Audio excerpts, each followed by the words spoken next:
দোয়ার সাথে মাঝে মাঝে দাওয়ারও দরকার আছে না নাই? দোয়াও লাগবে, দাওয়াও লাগবে, ঠিক কিনা? আপনার ছেলের জন্য আপনি দোয়া চাইতে আসলেন, হুজুর দোয়া করেন। অনেকে কলম নিয়ে আসে আমাদের কাছে, কলম। আমি ভাবছি আমারে গিফট করবে, পরে কয় না, গিফট না, ফুদিয়া দেন। ফুদিয়ে দেন কেন? আমার ছেলের পরীক্ষা, আপনার ফু পাইলে গোল্ডেন এ প্লাস। আমি কই সর্বনাশ, লেখাপড়া না করলে ডবল জিরো পাবে, দোয়ায় কাজ হবে না।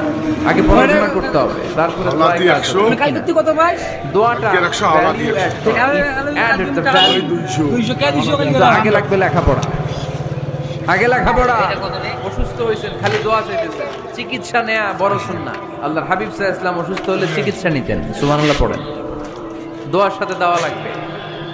এক ছেলে পীর সাহেব হুজুরের কাছে দোয়া চাইছে, হুজুর আমার সন্তান নাই, আল্লাহ যেন একটা ছেলে দেয়, দোয়া করেন। হুজুর দোয়া করেন। পরের বছর আবার হুজুর দোয়া